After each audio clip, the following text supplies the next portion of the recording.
It's a real honor to be here talking about a topic that is extremely close to my heart, and that is how do we make electric vehicles a scalable, climate-neutral solution? And when I say that, I mean zero. I mean going all the way. A little bit about me. I spent most of my career working for technology companies. I'm not your traditional car guy. I only joined the car industry 2.5 years ago. But I'm someone who would also consider myself to be extremely climate aware in my personal life. But I think, like many in this room, there's a moment in your life where you sort of wake up and realize, how can I bring this into the work I do as well? Especially when you're sort of getting quite far into your career. And I think I was trying to pinpoint when that was, and I think it was probably this day, 20th September 2019. I'm sure many of you remember the climate strike marches around Sydney. I was working for a startup at the time in the city, and I took my team out, and we took part in these marches. And I think that was the moment where I saw that a lot of these beliefs I had, it was just real. It was right there. There was anger. There was fear about the future we were creating and the future we were walking into. And I thought there and then, well, if I'm not bringing something of this into my work life and actually making a small difference somewhere, then what am I doing? And I think this sowed the seed. And 2 years later, Polestar approached me about helping to launch one of the most sustainable car brands in Australia. And it was the opportunity that I've been looking for. And I'm extremely proud to be part of that. So electric vehicles. Who would have thought that a technology that's been around for almost over 100 years is still creating so much debate? We hear lots of criticism leveled at electric vehicles. Some concerns have merit, such as ensuring that we're sourcing our materials from ethical places. But there's other concerns that really don't have much basis in fact. And really, this is a trend in lots of industries. When an established industry is threatened and challenged by disruptive technology, there's always a detailed web of counter-arguments that develops against it. And it's all about trying to preserve the status quo. They all follow the same formula, and that is the incumbent industries insist that they're acting in the public interest. They say things like electric cars are bad for the environment, electric cars are bad for the economy, electric cars will end the weekend, and worse still, this suggestion that reducing the reliance on fossil fuels would actually lead to energy chaos. But the world we live in is changing, and it's changing not for the better. So, why electric now? This technology's been around for a long time, but what is it about the age we live in right now? If I asked 5 of you in this room to tell me why you would consider getting an electric car, you'd probably give me 5 different answers. Some of you might tell me that they save you lots of money in the long run because you're not paying exorbitant fuel prices and you're not paying a lot for servicing. These cars are extremely cost-effective to run. Some of you might tell me that you love the driving experience of going electric. It's exciting, it's fast, it's different. Some of you might just say you love them because they're full of smart technology. Polestar uses Google inside it, so it's a bit like an extension of your digital life. You can ask it anything you want. So some people love these different sides of things. But if you really ask me why I want to work in this industry, it's actually about the things that I don't want. And I think one of the things I don't want is the fact that the car industry contributes to about 15% of global greenhouse gas emissions. That's really not okay, and it needs to do its bit. And the problem is it's actually going up, not down. And I don't want to see things like this. We don't want to live in a country where we're being affected by the effects of climate change, seeing unparalleled bushfires or unparalleled flooding in places, affecting people's lives, displacing people. It's on our doorstep. And if you're in an industry that has a significant portion of those greenhouse gas emissions, we have a role to play. And we've all seen these headlines. I'm not the first to stand up here and talk about the urgency of this situation. A quote that I love is this one: "Humanity is on thin ice, and that ice is melting fast." It's a really sober warning from the UN Secretary General, Antonio Guterres, when he launched the IPCC report on climate change. It's here, the urgency is now, we're at a real crossroads. So what do we do in the car industry? We're contributing 15% traditionally, but what can we do? We partnered with a company called Rivian, another electric vehicle company in the US, to put together a report that actually looks at the science and decides is there a pathway for the car industry to actually create a climate-neutral solution? The conclusion of the report is quite sobering. It was, if we do nothing in the car industry and the status quo is maintained, we will overshoot that 1.5 degree warming threshold by 75%. We're completely over it, and this is accounting for the current trajectories of electric vehicle uptake. So drastic action is needed. But the good news is we have a technology solution, the battery electric vehicle. So the climate crisis is essentially a fossil fuel crisis. Oil consumption increases only to meet demand. But likewise, if the demand and investment in green technology goes up, the balance shifts. So Polestar's always maintained that the electric vehicles we have right now, they're not perfect. No one's making perfect electric vehicles. They're not enough on their own, but they can be a scalable climate solution. Clinging to the past and the old technology is just not going to get us there. So let's look at what a traditional vehicle looks like in terms of emissions. You can break it down into these areas. Obviously, you can see here a big part of the lifetime emissions of a traditional petrol or diesel car is fuel consumption. Now, of course, if we go electric and the car industry is rapidly going electric, we can address this. We can eliminate those emissions from the tailpipe. But as you can see, that's not the whole picture. So what about this one? The actual production of the fuel that goes into our cars. So in the case of electric vehicles, it's the production of energy that we put into our cars. It is a significant part of the emissions as well. Now, the car industry can't directly influence that, but things like the government policy, the energy companies, people putting solar on the roofs of their houses can, and it should do, particularly in Australia, where we have abundant renewable energy. And then there's this one, vehicle manufacturing.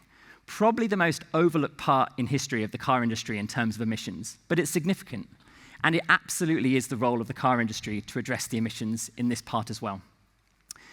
And if we do these things, if we transition to electric vehicles, if we charge them from clean energy, if we start making our vehicles in a more sustainable way and actually decarbonize the manufacturing, we can just get there, and we can do our part as an industry to stay within that 1.5 degrees, but it's very, very close. This is the exact reason that Polestar launched Polestar Zero Project. It's about creating a truly climate-neutral car by 2030. We launched it back in 2021 to challenge ourselves and to create a sense of urgency. And the aim is very simple: eliminate all greenhouse gas emissions, cradle to gate and end of life. No low-carbon solutions, no offsetting schemes. Zero means zero.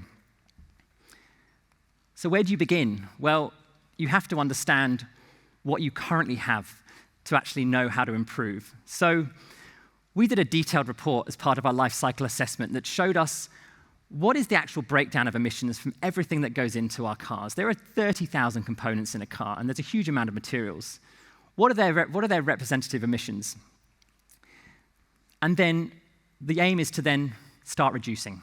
Every car that Polestar releases will be a leap forward in terms of new materials, new decarbonization, manufacturing, material usage, until we do get to zero. When we first released the life cycle assessment report in 2021, we were able to show that a Polestar 2 had approximately half the lifetime emissions of an equivalent combustion engine vehicle. So great, we were halfway there. And that's if it's charged off green energy. If it's charged off the grid, it's still less. But as you can see, there's this big black area here, which is the materials production of making electric vehicles. The next half of this journey was clearly going to be the much harder part of the journey, but it's incredibly important to address. Polestar Zero Project has 3 distinct phases to it. We're currently in what we call the research phase. And this is really about finding the right partners globally who can help us to decarbonize the many, many different aspects of building a car. We then move into the applied science stage from 2025 to 27, where we start to take some of these amazing ideas. And by the way, these come from everything from universities, professors, to startups, to bigger companies all around the world who play small parts in this big picture that's building cars. We apply that science. And then when we start to get to 2027, it's actually applying that into product development, so starting to actually change the way we build our cars and decarbonize. And it's certainly what our customers want and what they expect. But there's also more. There's also about understanding where materials come from. One of the big challenges in the car industry is knowing where things come from. How can you start to decarbonize and choose better sources if you don't know? We started using blockchain initially to track cobalt, one of the risk materials in electric vehicles. Using blockchain's a bit like a passport. It tells you where that material's come from and every step it's gone around the world in its supply chain, and enables you to make better decisions. We've now extended that to materials like mica, and on the Polestar 3, which is coming out next year, we've now extended it to lithium and nickel. You need to understand where these things come from, otherwise how do you change?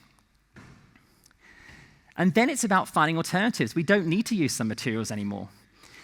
This is showing how a material that actually comes from flax crop, a crop that grows in the fields, can become natural fiber composite and actually be used as an alternative to plastics in the car. We're using this in Polestar 3, which is the car that's actually in the market at the moment.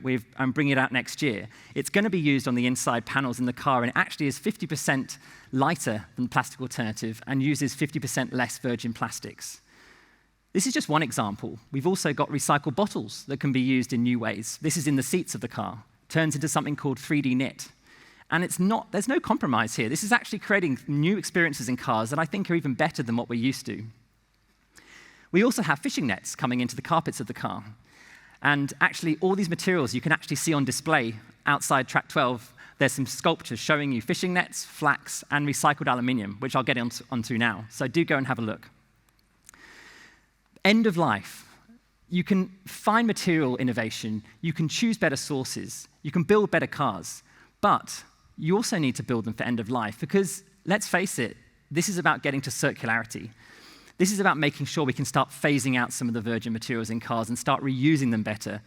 This is not what the car industry was good at traditionally, but there are some obvious things to do. One of them is closing the material loop, and that means starting to use materials that can be easily separated at end of life. Aluminium is a great example of this. It's a material that often gets crushed down at the end of a car's life, and there's lots of different grades of aluminium, but they're just lost in the mix.